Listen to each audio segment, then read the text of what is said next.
I am Liliana Myers. I was born Romanian. I now live in England.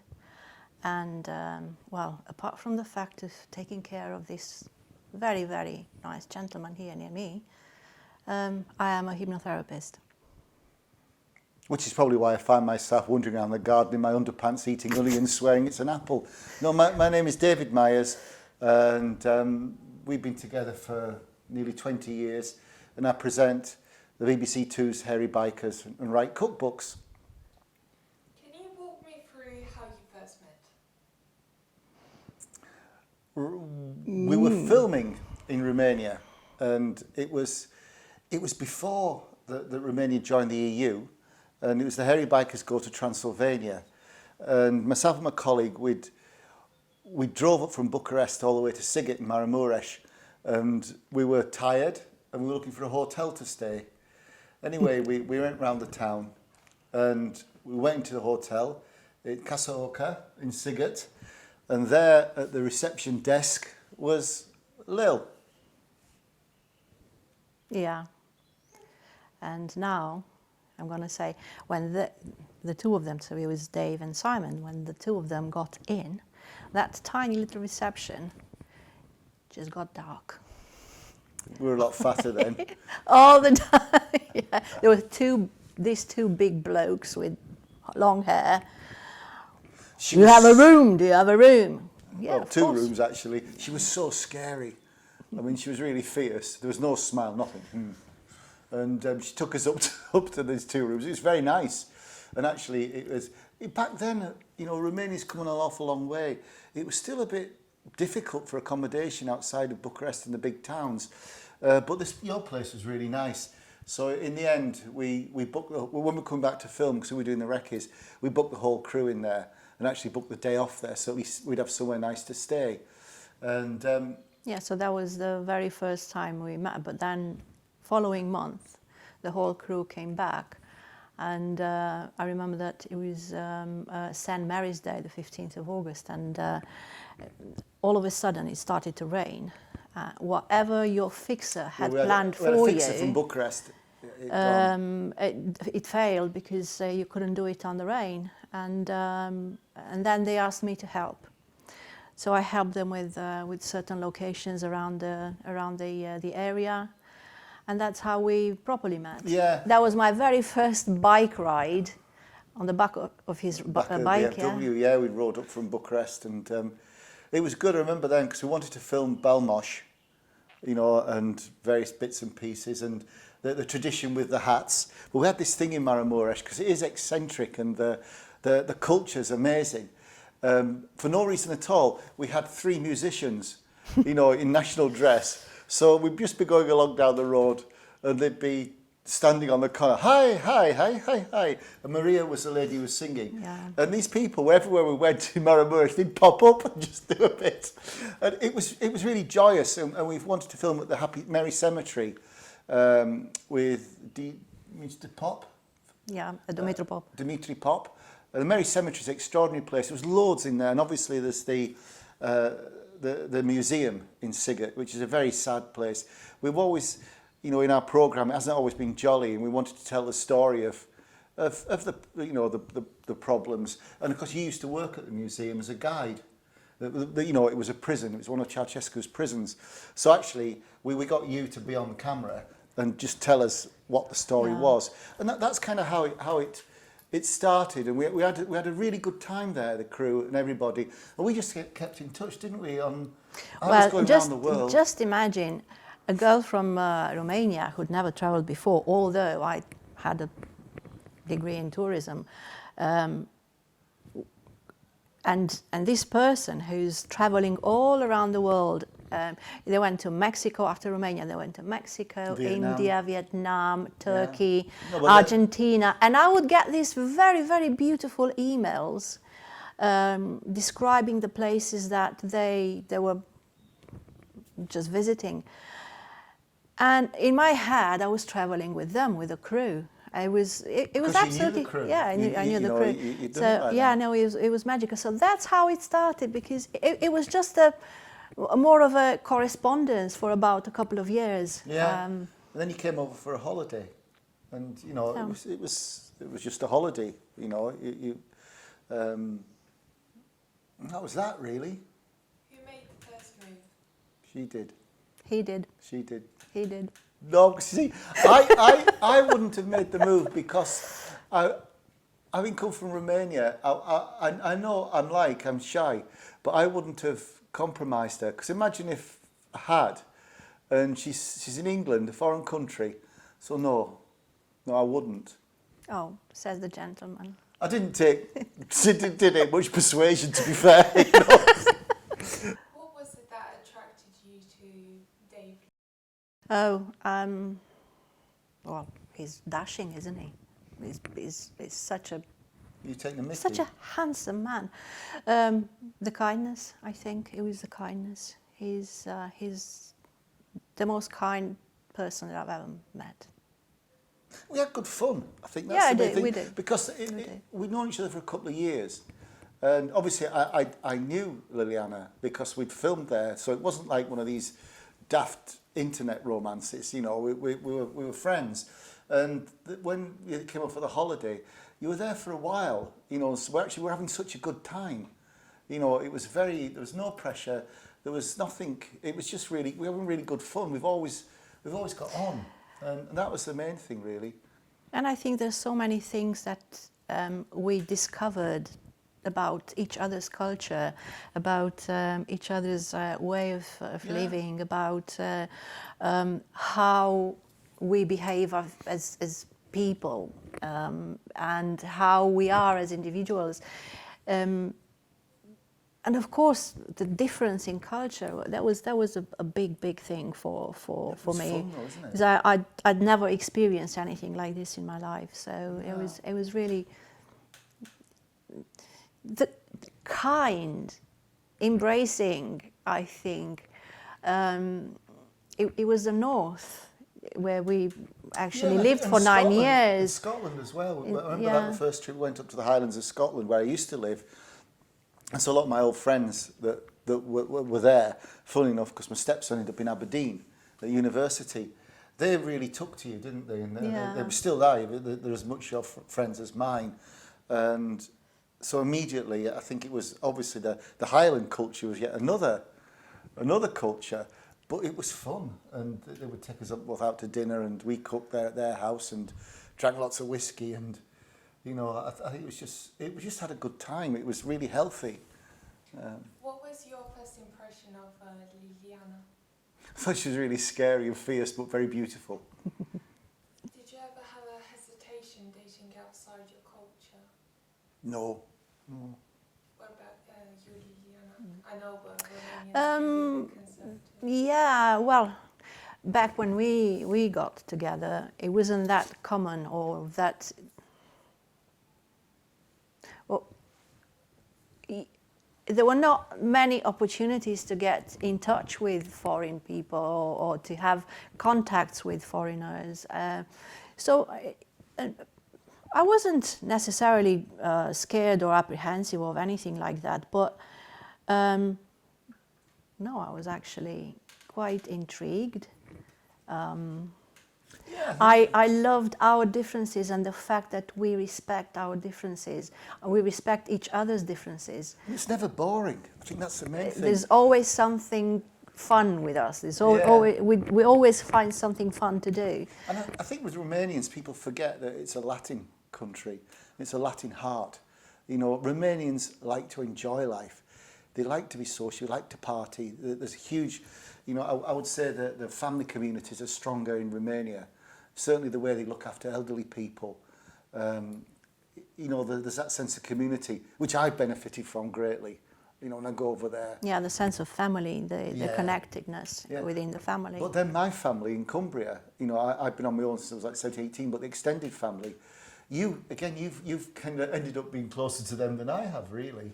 So it's, you know. It was also the fact that having children needed to have some sort of connection, some sort of local connection. So my daughter, she was 11, she needed to have cousins. Even though Dave hasn't got close family, immediate family like brothers or, there's still extended family. So my daughter very much related to their children. So they are cousins. And that was a beautiful thing to do, beautiful thing that brought the families together. And they're still close now. And they're grown up. after so many years, we're No. still close, and we're still visiting, and we're still very much looking forward to see each other. Yeah. That leads on to my next question. How was it when you met each other's parents? I'll start. Dave didn't have close family when we met, so there was nobody left. My mum and dad died yeah. when I was very young. But I met his extended family, which meant nieces and cousins and third generation cousins and all that. And for me, it was really beautiful. And I think somehow it connected you more to your extended family. Oh yeah, After- no, it did. after Absolutely. we came. Absolutely, 'cause it's funny because I've been on my own since I was like 17, 18, and I've always kind of used to being self-reliant. So actually, Lil brought us together really. But then when I met your family, which your mum and dad and the That's a different cousins story. and the aunts and uncles, oh, it was great. You know, they were really, really kind to me. No, I would say that they took me to their hearts, and you know, it's. And I can only talk about their conversations. The Romanian side doesn't speak English. Dave doesn't speak Romanian. So their conversations are so interesting. Oh my God. Well, they make the effort, yeah. and I try and make the effort, but no, there's kind of, it's very hospitable, and you know, it's. Well, my parents love you. Yeah, I my love your my parents, father yeah. used to. My father, his dream had been to have his son-in-law take him to the pub, and of course. I was quite happy to take him to the pub. Yeah, he loved that. But we got on fine. Yeah. We couldn't speak to each other, but we seemed to have. We got on very well. And your mum, during COVID, the lockdown, Veronica, my mother-in-law, she ended up staying with us for 5 months, and it was great. She was very welcome here, and we were grateful because we knew she'd be safe. But she was fed up because she didn't have a church. She found that the telly, she didn't understand it. She missed her friends, and but so no, we got quite close as well. But yeah, and the extended family in Romania, I say the weddings and everything being part of, it's been a huge benefit to my life, the multicultural side, you know, and it's fun, again, I think use that word, but life should be, and we've had so much pleasure out of that, haven't we? Yeah. What are some of the challenges that you face as a couple, with you being Romanian and you being English? I think she doesn't have much of a sense of humour. You know, it's kind of like the sarcasm doesn't register at all. And I don't like the word love. It's When you go in a affectionate. shop, Hello, love. and they call you, hi, love. Yeah, but it's northern, it's fine. No, But- no, it's not with me, no. Yeah, but you grew up under a communist regime. You haven't got much of, you know, the humour side of it. If somebody breaks the leg in the street, it's really funny. But, you know, as for subtlety, it's sometimes, no, but it's fine. Well, when I joke in Romanian language, you don't understand it either, so there you go. No, this is true. Dave, how did you find the Romanian culture? I think what I do for a living is to explore and embrace other people's cultures. So I went in 2005 with an open mind to Romania. And at that time, you know, it was pre-EU. It was a very different country then as it is now. But no, I loved it. I ended up going up through Bucharest to Târgu, Sighișoara, and up through to Maramureș. And of course, the culture that changed so much when you got from the city culture in Bucharest. We stood in the Brancusi in Târgu. Amazing heritage. But again, there's a lightness and colour, and the Carpathians, you know, riding our motorbikes in the programme up through the Carpathians, it's one of the best things in life you can do, you know. And again, we found a lot of the time we weren't with a crew, but to stop somewhere and just have some soup and bread for your lunch, it's really good, you know, really good fun. It's a really easy country for foreigners. And I always say that the country, right, this is funny, it was the first day that I met you. There was, I'll have to correct my language because of some bad words, but I won't say them. I went to the cash point in Sigurd and I left my colleague there. And this young man came up to me and he said, I am Antonio Banderas, who are you? And I went, I'm Phil Collins. And I went, what? And he went, he just went, you, Phil Collins, and hit me with a bag of cabbages. And so I went, you, Antonio Banderas. And we had I just thought I was so tired and fed up. So every time I said it, he hit me with a bag of cabbages. This is outside the cash box. I'm not lying. Anyway, I went back to the hotel, just checked in, and I said to Liliana, who was behind the desk, and I said, again, she was very fierce, I said, there's a man there, said he's Antonio Banderas, has hit me with a bag of cabbages. And she went, oh yeah, he's always doing that. This is yeah, great. Yeah, we had the joker in the town that he used to do that, especially to people who he could see they were different. So he would just approach them for a conversation, and he was peculiar. The cabbages were a plus, I tell you. The cabbages were a plus, yeah. They were the big ones for Somali as well, so yeah. But you know, like going up there, the culture, even like the Merry Cemetery up in Sapunsa. Yeah. It's an amazing place. It's a celebration of death in a happy way. You know, the Mr. Pop, he does the gravestones. So say there was somebody got blown up in a mine, and there's a picture with his head blown off. You know, and it's. But musicians go there. People go there to embrace life rather than death. But again, it's part of a deep, deep culture. And the food as well. The food culture is great. You know, because you've got Turkish influences, the Hungarian influences, the Italian influences going through. You start digging. There's an awful lot there. So that was, culture to me was great. And then obviously through the years, I've learned so much, nearly the past 20 years, from Liliana and her family. It's great. You know, I think more people should learn about Romanian culture. They don't realise what they're missing, really. Liliana, how did you find British culture? Oh, well, let me describe you the first day in Britain when I had to drive my daughter to school. He wasn't home, he was away filming. So that was my very, very first day, yeah? Start driving a car. Where's the clutch? On the other side. How do you start the car? What side of the road do you drive? The other side. Oh, there's a roundabout. Oh, yeah, take that way, not that way on the roundabout, which the first roundabout, for me, I took left. Of course, it was wrong. Then, where's the school? I couldn't find the school. What drew your map? Yeah, there was a map, but on the way to school, the car ran out of petrol. So that. Yeah, but that's your fault. Of course. That was my very first day of living in UK. Once my stepdaughter learned a few words of English, I'd say, "How many times did Mummy nearly kill you this morning?" She'd go, "Just 2." You know. What was it? Bus. Yeah, so it was very, very colourful at the beginning with these differences. Yeah? She wrote one car off on the school run. She hit ice, but she took 3. Nobody was hurt, so this is why it's funny. But there were 3 of the other mums on the school run. She damaged their car as well, 3 of them. So we invited the mothers around for dinner, just to apologise really for trashing their cars. And I'm sure it's paid up for anything, but it's so funny. The mums are sitting there and I'm cooking away and trying to, you know, you're there feeling very sheepish.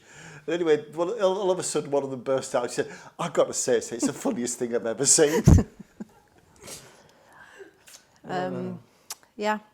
That's a good side of culture. I know. These funny I know. Yeah. It wouldn't happen in No, Romania. I love the fact that they embrace so many other cultures, and not only embrace. Look at food. Food is a mixture of so many cultures. Food, it's Indian food, Italian food, there's Chinese food, all sorts. It's a blend.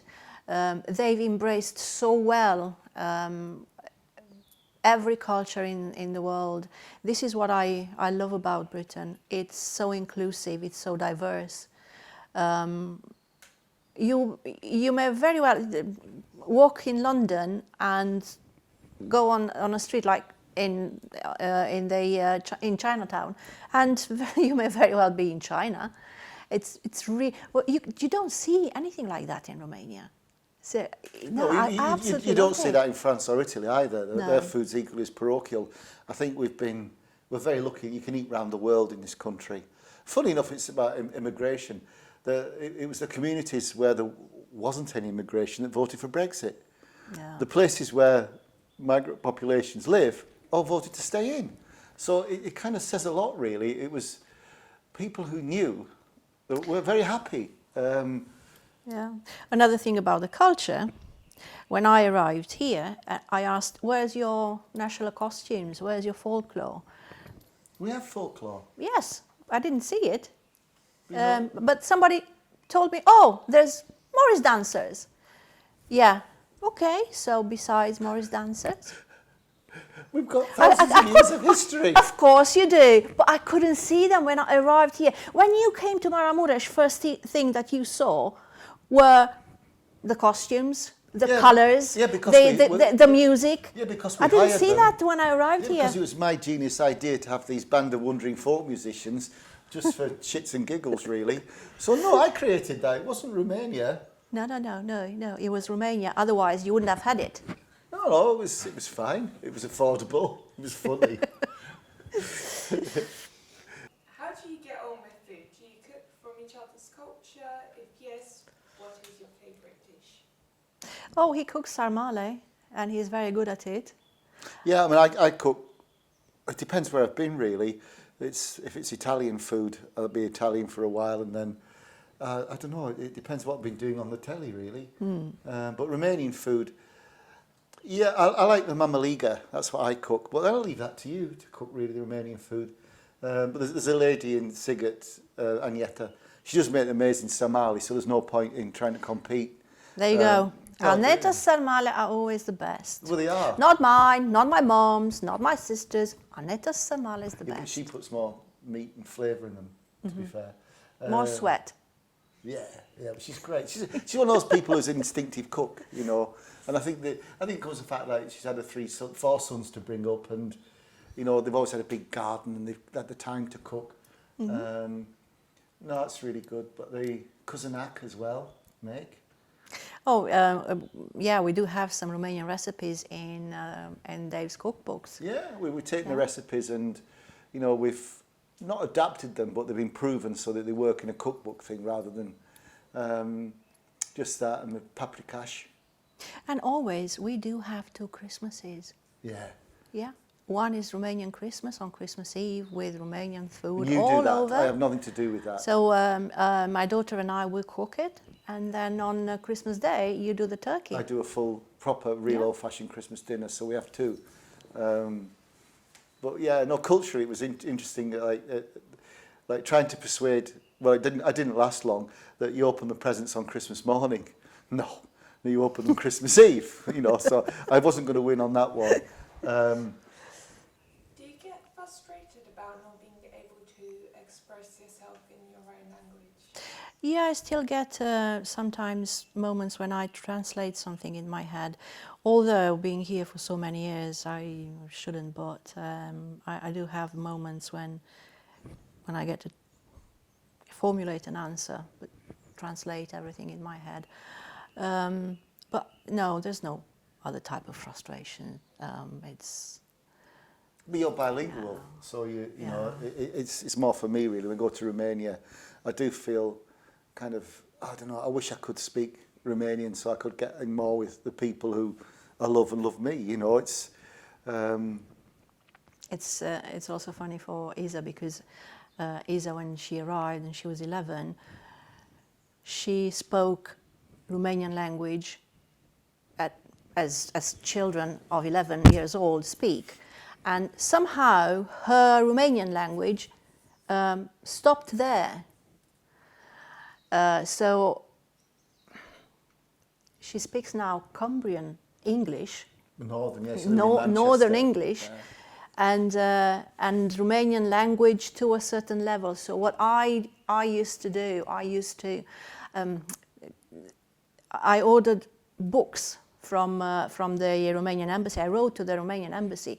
I wanted books in Romanian language. I wanted things to remind her of home and keep her in touch all the time with the Romanian culture and with her heritage. And she took a lot of pleasure in doing that. But both my stepchildren, they're very proud to be Romanian, and they're very proud of their culture. And to be fair, they've shared that culture with their partners. You know, again, that little web's gone there.